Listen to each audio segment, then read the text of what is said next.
WhatsApp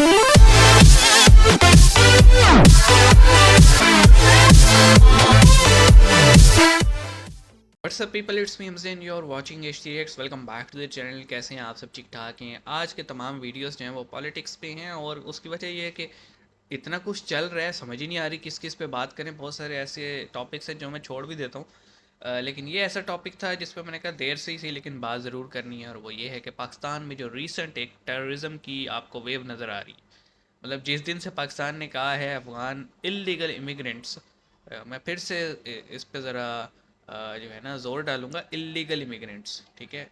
legal अफ़गानों को जो जिनके पास यहाँ पे अफ़गान कार्ड है, सिटीज़नशिप का कार्ड है, प्रूफ ऑफ सिटीज़नशिप है, या फिर जो गवर्नमेंट ऑफ पाकिस्तान से उन्हें सर्टिफिकेट इशू हुए हैं, उनको कुछ नहीं कहा जा रहा। और डेफ़िनेटली इस तरह के केस भी आपको दिखेंगे कि हज़ार में से 2-3 ज़रूर मिलेंगे जो ये कंप्लेन करते नज़र आएंगे कि जी हमारे बच्चे के पास अभी लीगल एज वाले डॉक्यूमेंट थे ही नहीं, तो वो कैसे अपने आप को प्रूफ करता। इस तरह के हमें केस दिखने को भी मिल रहे हैं। लेकिन आप ये देखें कि हम इकनॉमिकली क्रश हुए पड़े हैं, और जितने भी पाकिस्तान में टेररिज्म एक्ट होते हैं उसमें 90% में कोई ना कोई अफ़गान पर्सनल इन्वॉल्व होता है। तो अब रादर देन कि हम ब्लेम गेम खेलें, Afghanistan is stable now, currency बहुत अच्छी है। सो मेरे ख्याल में अब उनको अपना मुल्क संभालना चाहिए जाके, और वहाँ पे एक मूवमेंट चलानी चाहिए डेमोक्रेसी के लिए। तालिबान भी, मैं नहीं समझता, उन्होंने शाही निज़ाम कर दिया है कि बस हम ही बैठे हैं। अभी तक उन्होंने इलेक्शन नहीं करवाए, करवाने चाहिए थे, अभी तक नहीं करवाए। तो मेरे ख्याल में अफ़गानों को भी थोड़ा ज़ोर डालना चाहिए, भाई इलेक्शन करवाओ, हम अपनी पसंदीदा हुकूमत को लाएं और फिर मुल्क को चलाएं, क्योंकि अमेरिका तो चला गया है बीच में छोड़कर। तो जिस दिन से पाकिस्तान ने कहा है कि इलीगल इमिग्रेंट्स को हम वापस भेजेंगे जिस तरह ईरान भेज रहे, तो उस दिन से पाकिस्तान में जो एक टेरर वेव है वो बढ़ गई है। और हमने ये देखा पसनी में 17 जवान मारे गए, मियाँ वाली एयर बेस पे अटैक हो गया, डेरा इस्माइल खान में एक जो है अटैक हुआ, वज़ीरिस्तान में 4 जवान मारे गए, एक उनमें मेजर था। इसी तरह पेशावर में जो है वो कुछ लोग पकड़े गए हैं विद सुसाइड जैकेट्स। और पिंडी में एक जो है ना एक आप कह लें रिमोट डिवाइस पकड़ी गई है, जिसमें जो है वो आप कह लें कि RDX या बारूदी मवाद पकड़ा गया है, और वो रखा गया था जेल रोड पे, जो इमरान खान और जो सेशन जज के अदालत हैं जो रास्ता यूज़ करते हैं वो था। तो एक हमें नज़र आ रहा है, विजिबल वेव नज़र आ रही है। इस पे देखते हैं, यहाँ पे वीडियो आया है कि ये हमला हमारे अपने ही कर्मों का नतीजा है। शुरू करते हैं, 3 2 1 एंड नमस्ते दोस्तों, जय हिंद। हिंदुस्तान स्पेशल में आपका हेलो स्वागत है हेलो दोस्तों। हेलो। पाकिस्तान के मियांवाली एयरबेस पर बड़ा आतंकी हमला हुआ है। इस जी, हमले की जिम्मेदारी आतंकी 9 संगठन बंदे मारे गए तहरीके जिहाद ने ली है। मीडिया जिहादियों के। रिपोर्ट्स के मुताबिक मियांवाली एयरबेस को हमले के में भारी नुकसान हुआ है। मीडिया रिपोर्ट्स के मुताबिक आतंकवादियों ने मियांवाली एयरबेस में घुसने के लिए सीढ़ियों का इस्तेमाल किया। आतंकियों ने दीवारों पर सीढ़ियां लगाई और बिल्कुल वैसे ही परिसर हुआ में है जैसे दाखिल हो गए और एक के बाद एक कई 2011 धमाके हुए। में पुलिस मियांवाली एकेडमी पे हमला हुआ एयरफोर्स था। बेस पर 9 मई को इमरान खान के समर्थकों ने तब हमला कर दिया था जी, जब उनकी गिरफ्तारी हुई थी।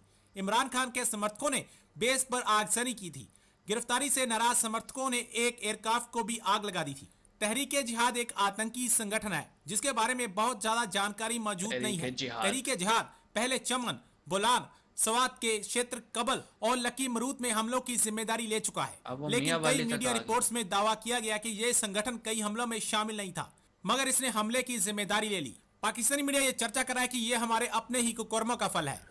दोस्तों, पाकिस्तान के अंदर जब भी अमन होता है तो हम समझते ये हैं सब शायद कि ठीक हो गया। पाकिस्तान की जो हुकूमत है उसने बहुत ज़्यादा कोई दहशतगर्द जमातों को नकेल नहीं, डाली हुई ऐसा है। नहीं होता। और जब भी कोई दहशतगर्दी के हमले हो जाते हैं तो हम ये कहते हैं जनाब कि ओहो अच्छा हम ये कर देंगे, हम वो कर देंगे। और हम क्योंकि परमानेंट सोल्यूशन पे नहीं जा रहे इस ना। वक्त पाकिस्तान का पॉलिटिकल परमानेंट एनवायरनमेंट ज़्यादा सोल्यूशन है पॉलिटिकल मदरसों है। पे बैन लगाया जाए। तो मैं आपको ये बताता चलूँ कि दो बड़े सीरियस वाक़यात हुए हैं पाकिस्तान के अंदर जिनका पाकिस्तान के बड़ा नुकसान हुआ है। एक तो PAF पाकिस्तान एयर फोर्स की जो मियाँ वाली एयर बेस है उस पे हमला हुआ है, और कहा जाता है कि 9 दहशतगर्द जो है वो मारे गए हैं। मैंने देखी थी उनकी और लाशें, आर्मी ने ये कटी फुल फटी पड़ी जो थी, दहशतगर्द का हमला गोलियों से था भुना हुआ था उसको उनको। सही ख़त्म कर किया, दिया। सालों को मतलब ठोका है।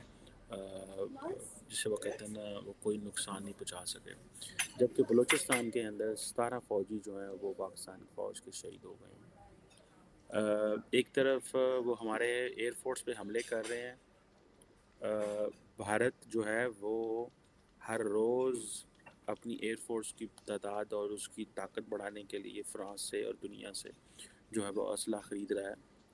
कहीं से वो राफ़ेल ख़रीद रहा है, कहीं से वो कुछ ख़रीद रहा भाई है। और पैसे आपको हैं, याद क्यों ना होगा माजी खरीदें। में भी दहशतगर्दों ने पाकिस्तान के एयरफोर्स पे हमले किए थे, ताकि मुझे याद है एक PC-3 ओरियन हुआ करता था, जो अमेरिका ने पाकिस्तान को 2 जहाज़ दिए थे, जो इंटेलिजेंस गैदरिंग करते थे इंडियन ओशन रीजन में और अरेबियन ओशन में और जहाँ जहाँ पे भी वो उड़ता था, ज़ाहिर बात है। लेकिन वो उसको भी पार्शली डैमेज हुआ था। उस वक्त शायद पाकिस्तान ये नहीं समझता था कि ये लोग हमारी एयरफोर्स और नेवी के इंस्टॉलेशंस पे हमले कर सकते हैं।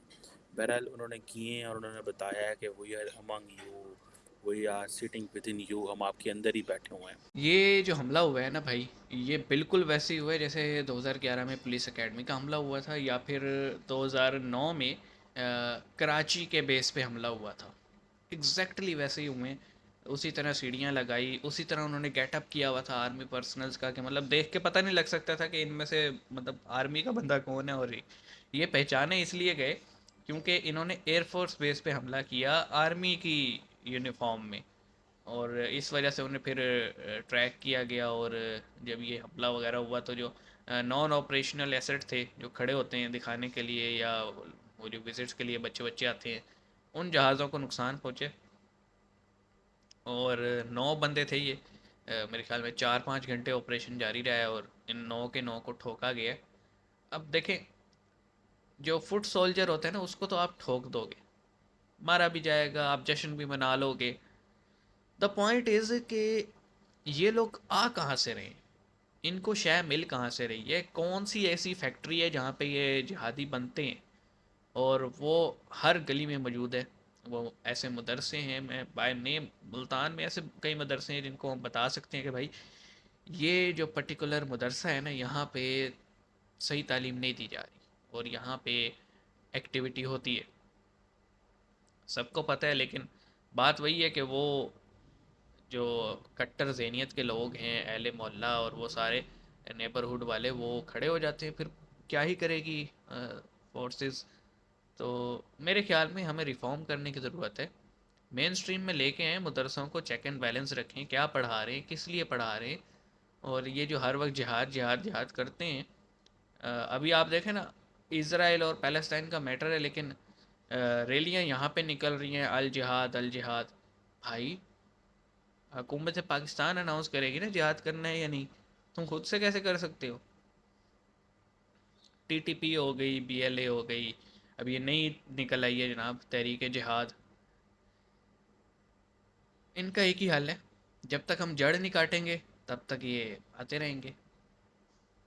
और स्लीपर सेल्स की तरह हाल है, इनके जो लोग हैं वो बैठे रहते हैं चुप करके जब तक उन्हें ऊपर से आता नहीं है, कमांड नहीं आती, तो पता ही नहीं लगता कौन कहाँ पे उड़ जाता है।